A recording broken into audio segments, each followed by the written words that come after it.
వచ్చి ఇంకా దేవతలకి నువ్వు నాయకుడివై రాక్షసుల్ని చంపాలని కోరిక ఉంది నీకు అన్నారు.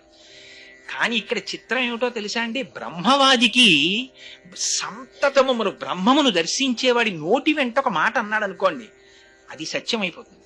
వాడు సత్యం చెప్పడం కాదు, వాడు అన్నది సత్యం అవుతుంది. బ్రహ్మం పరమేశ్వరుడు దాన్ని సత్యం కింద మార్చేస్తాడు. అందుకని మరి సనత్కుమారుడికి కలొచ్చింది దేవతలకి నాయకుడు అవ్వాలని. ఎలా ఇప్పుడు దాన్ని సత్యం చేయడం? ఆయనేమో బ్రహ్మజ్ఞాని, ఆయనకి లోకంలో శత్రువు లేడు మిత్రుడు లేడు. తుల్య నిందాస్తుతిర్మౌని సంతుష్టో ఏనకేనచిత్ తర్యేత స్థిరమతి భక్తిమాన్ మే ప్రియోనర. ఆ స్థితిని పొందినవాడు ఎలా? అందుకని పార్వతీ పరమేశ్వరుడు కదిలొచ్చారు. కదిలొచ్చి నిలబడ్డారు. ఆయనకి ఇక్కడ బ్రహ్మం అక్కడ బ్రహ్మం ఏమిటి? నమ చోరాయిచ శిష్ప్యాయిచ ఫేన్యాయిచ శకత్యాయిచ హరిత్యాయిచ లోప్యాయిచ, ఎక్కడ చూసినా బ్రహ్మమే ఆయనకి. ఆ బ్రహ్మంలో బ్రహ్మం మళ్ళీ పరమశివుడు వస్తే కొత్త బ్రహ్మం ఏమిటి? అంతా బ్రహ్మమే. అందుకని ఆయన ఏం లేవలేదు, నమస్కారం చేయలేదు, అంతా శివుడే, ఇంక కొత్త శివుడే ఉన్నాకని అలా చూస్తున్నాడు. చూస్తుంటే పరమశివుడు పరీక్ష పెట్టాలనుకున్నాడు. ఏమో నీకు జ్ఞానినని చాలా అహంకారంగా ఉంది, నేను పార్వతీ సహితుడినై వస్తే లేచి నమస్కారం చేయలేదు, నిన్ను శపిస్తానన్నాడు. ఆయన అన్నారు, ఎవరిని శపిస్తావు? నువ్వోటి నేనోటి ఉంటే శపించాలి. నువ్వే నేను, నేనే నువ్వాహం బ్రహ్మాస్మి. ఉన్నది పరబ్రహ్మం ఒకటే ఉంది, పరబ్రహ్మం పరబ్రహ్మాన్ని శపించడం ఏమిటి? శరీరాన్ని అది నేను కాదుగా, ఇంక శాపం ఏమిటన్నారు. శివుడు ఆశ్చర్యపోయి ఆనందపడి నీకు వరం ఇస్తానన్నాడు. మళ్ళీ వరం ఇస్తానంటే ఏమిటి? వరం చేసి సుఖపడేది ఎవరు? బ్రహ్మానికి ఒకప్పుడు సుఖం ఒకప్పుడు దుఃఖం ఉందా? అంటే వరం అంటే అయితే సరే ఇవ్వండి స్వామి అంటాడేమో చూద్దాం అనుకున్నాడు. మళ్ళీ వరం ఏమిటి? ఇలాంటి కొత్త కొత్త మాటలు నా దగ్గర మాట్లాడకన్నాడు ఆయన. అంటే పరమశివుడు చాలా ప్రీతిని పొంది, నువ్వు నాకు వరం ఇస్తావా అన్నాడు. అంటే నేను ఇవ్వడం ఏమిటి? బ్రహ్మం బ్రహ్మానికి వరం ఇస్తుందా? ఏం కావాలి చెప్పండి అన్నాడు. అంటే నువ్వు నాకు కొడుగ్గా పుట్టన్నాడు. తప్పకుండా పుడతాను మీకు కొడుగ్గా అన్నాడు. అని ఆయన చిత్రమైన మాట అన్నాడు సనత్కుమారుడు. అడిగింది మీరే అడిగారు, పార్వతీదేవి అడగలేదు నన్ను కుమారుడుగా పుట్టమని. అందుకే మీకే కొడుగ్గా పుడతాను. అంటే ఆవిడ ఆశ్చర్యపోయింది. ఇది చూస్తోంది పాపం సనత్కుమారుడు అంతటి వాడు నాకు కొడుకుగా. ఇప్పుడు ఏమండి భర్త కొడుకుట్టాలని పూజ చేస్తుంటే భార్య మళ్ళీ ఏమన్నా నా సంగతి చెప్పండి నా సంగతి చెప్పండి అంద కదా. ఆయన పూజ చేస్తున్నాడంటే తనకి ఆయనకి కలిసే పుడతాడని కదా అనుకుంటుంది. ఆవిడ తెల్లబోయింది. ఇదేమిటి ఇదే కొత్త మిలికి పెట్టాడేమిటినా, నీకే పుడతా, అసలు అలా ఎలా పుడతాడు? సృష్టికి విరుద్ధం కదా అది. అంటే పరమశివుడు ఎంత దూరం ప్రణాళిక వేసేసాడో చూడండి. తారకాసురుడు వరం అడుగుతాడన్న విషయం కూడా పరమశివుడికి తెలుసు. ఆయనకి తెలియదే ఉంటుందండి. బ్రహ్మమస్తకావలీది బద్ధతే నమ శివాయ. భూత భవిష్యత్ వర్తమాన కాలములకు సాక్షి పరమశివుడు అంటే. ఆయన ఒకనాడు ఉండేవాడా, ఒకనాడు లేనివాడా? ఎప్పుడూ ఉంటాడు ఆయన. అందుకని ఆయనకి తెలుసు కాబట్టి ఆయన తనకి కుమారుడిగా స్వీకరిస్తానని సంతోషపడ్డారు. పార్వతీదేవి అంది, సరే నువ్వు ఆ మాట అన్నావు బానే ఉంది, ఆయన అడిగారు నువ్వు వరం ఇచ్చావు, నువ్వు నాకు కొడుగ్గా పుట్టని శివుడు అడిగాడు, నేను నీకు కొడుగ్గా పుడతానని నువ్వు అన్నావు. భార్యకి భర్తకి భేదం ప్రపంచంలో ఎక్కడన్నా చూస్తారా? భర్త అడిగితే భార్య అడిగినట్టే. అందుకని ఆయనకి కొడుకుగా పుడతానంటే నాకు కొడుకుగా పుట్టినట్టే. అంతేగాని మళ్ళీ నీకు పుట్టను ఆయనకి పుడతానంటా ఏంటి? అందుకని నువ్వు నాకే పుట్టాలి. ఆయన అన్నాడు, అమ్మా నాకు బిరుదు ఇచ్చావు కదా ఇందాక, నువ్వు జ్ఞాని అని పిలిచారు కదా మీరు. జ్ఞాని అయినటువంటి వాడికి మళ్ళీ అమ్మ కడుపులో దూరాలని కోరుకుంటుందా? పునరపి జననం పునరపి మరణం పునరపి జనని జఠరే శయనం ఇహ సంసారే బహుదుస్తారే కృపయాపారే పాహిమురారే. అలాంటిది మళ్ళీ అమ్మ కడుపులో పడుకోనా?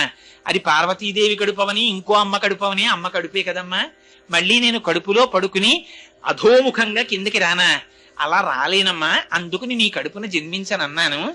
ఆవిడంది, అలా ఎలా కుదురుతుందయ్యా? నీ వంటి జ్ఞాని నాకు కొడుకుగా పుట్టాలని ఉండదా?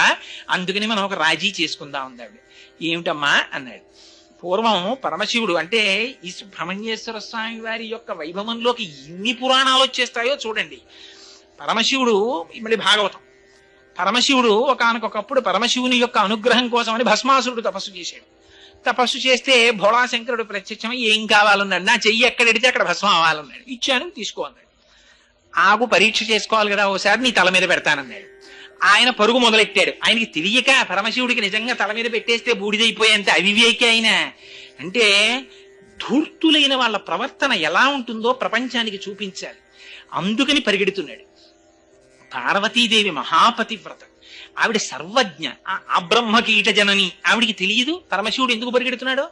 కానీ ఆవిడ సదాశివానుగ్రహద మహాపతివ్రత ఆవిడ. అటువంటి తల్లి భర్త ప్రాణభయంతో పరిగెడుతున్నట్టు నటిస్తున్నా, భర్త ఉట్టిని నటించచ్చు. అబ్బా అన్నాడు అనుకోండి మొగుడు, అది ఖచ్చితమో కాదో తెలియకుండా అబ్బాయి ఏమిటండి అని నేను అన్నండి అంటుందా భార్య? అంటే అబ్బో ఏమిటండి అంటుంది. ఉట్టినే అన్నాను అంటే ఏమిటి లేదు పరిహాసాలు అంటుంది, కానీ ఖచ్చితంగా కన్ఫర్మ్ అయిపోయి దెబ్బ కనపడ్డాక అడుగుదామని ఊరుకున్నానంటే అని అంద కదా భార్య. అలాంటిది మహాపతివ్రత అనకుండా ఉంటుందా? అందుకని ఆయన పరిగెడుతుంటే ఆవిడ నీరైపోయింది అన్నారు. అయిపోయి తన స్వరూపం కనపడకుండా తటాకం అయిపోయింది ఆవిడ. అదే శరవణం అంటే. ఆ శరవణం అనేటటువంటి తటాకమై ఉండిపోయింది. సరే, పరమశివుడు మళ్ళీ తిరిగి వచ్చారు, ఆ తటాకంలోంచి ఆవిడ స్వస్వరూపాన్ని పొందింది. కానీ ఆ తటాకం ఉండిపోయింది. ఇది జ్ఞాపకంగా ఉంచుకోవడానికి అమ్మవారు పరమప్రీతితో ఆ సరోవరంలో ఉండిపోయింది. ఆ సరోవరాన్ని కాపాడుకుంటోంది. ఆవిడంది, నువ్వు నా గర్భవాసం కదా చెయ్యవు, ఒక పని చెయ్యి. జ్ఞానమూర్తివి కాబట్టి పరమశివుని యొక్క 3వ కంటి అగ్నిహోత్రంలోంచి జన్మించి పుట్టగానే ఈ శరవణం అనేటటువంటి తటాకములో వచ్చి పడి అక్కడి నుంచి పైకి లేయి. శరవణ భవ అంటే పుట్టినవాడు, శరవణం అంటే పార్వతీదేవి నుంచి పుట్టినవాడు. ఇప్పుడు ఏమయ్యాడు? శరవణ భవుడు అంటే. అందుకని అది బీజాక్షరమైంది. అమ్మవారి కొడుకు అయ్యాడు. శివతేజం నుంచి పుట్టినవాడు అమ్మవారి కొడుకే అయ్యాడు. అంటే కోటేశ్వరారు అబ్బాయి అండి అంటే ఈశ్వరి గారు అబ్బాయినా అండి అని అడగకూడదు, తప్పు.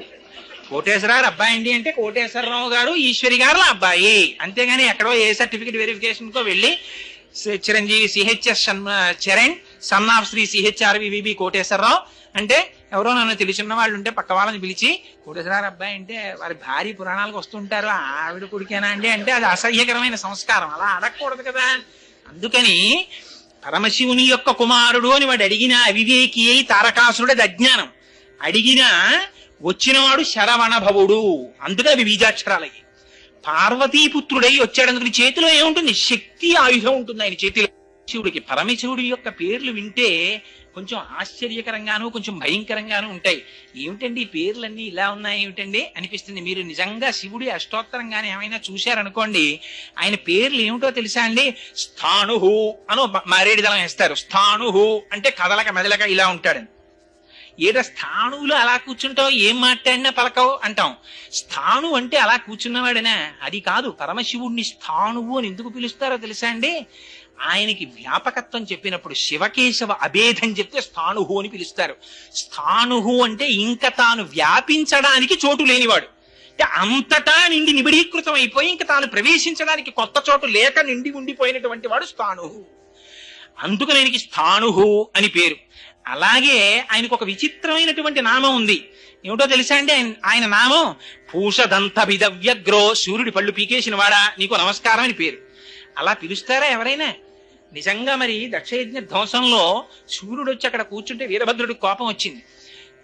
శివుని నిరీశ్వర యాగంలో శివుణ్ణి పిలవని యాగానికి నువ్వు ఎందుకు వచ్చావు అని ఓ పటకారట్టకొచ్చి సూర్యుడి పళ్ళన్నీ పీకేశాడు. పీకేస్తే అప్పటి నుంచి సూర్య భగవానుడికి పాయసమే ప్రసాదం. అందుకే కరకరలాడేవన్నీ ఆయనకి పెడితే ఇబ్బంది పడతారని ప్రసాదం పాయసం పెడతారు. అందుకని పూషదంత భిదవ్యగ్రో దక్షాత్తర హరోహర భగనేత్ర భిదవ్య. దగ్గు తగ్గిపోయినా అయ్యో డబ్బు పోసుకున్నాం ఉతిన బారాయణ ఏంటంటే అని తాగేయం కదా దాన్ని. అలా ఆ పరమశివుడికి కూడా ఆ ప్రార్థన చేసి స్తోత్రం చేసే ముందు ఉన్మత్త శేఖరాయ నమః అంటే ఆకలి వ్యాధి, అందుకని అది తగ్గేంత వరకు ఏది కనబడితే తింటాడంతే. అంతటి బ్రహ్మజ్ఞానులకు బ్రహ్మజ్ఞానం ఇచ్చేవాడు పరమశివుడు. అటువంటి వాడు కాబట్టి ఆయనకి ఉన్మత్త శేఖరాయ నమః అని పేరు.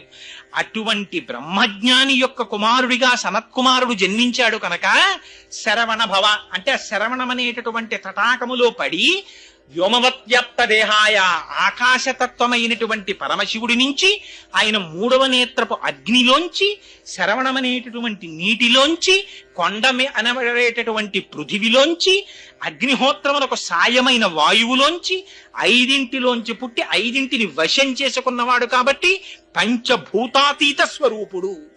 అందుకని సుబ్రహ్మణ్యేశ్వర స్వామి వారికి నమస్కారం చేస్తే పంచభూతముల యొక్క సహకారము లభిస్తుంది. అందుకని సుబ్రహ్మణ్యుడు పుడుతూనే అలా పుట్టినటువంటి మహానుభావుడు. ఆయన 2 అవతారములు స్వీకరించారు. ఉత్తర భారతదేశంలో కుమరిల భట్టుగా జన్మించారు, దక్షిణ భారతదేశంలో జ్ఞాన సంబంధ నాయనారుగా జన్మించారు. ఉత్తర భారతదేశంలో కుమరిల భట్టుగా జన్మించినప్పుడు భారతదేశంలో బౌద్ధమతం వ్యాప్తి చెంది వేదము యొక్క ప్రమాణమును అందరూ తిరస్కరించేటటువంటి రోజులొస్తే మళ్ళీ కర్మయోగాన్ని భారతదేశంలో ప్రచారం చెయ్యడం కోసమని మహానుభావుడు కుమరిల భట్టుగా వచ్చారు.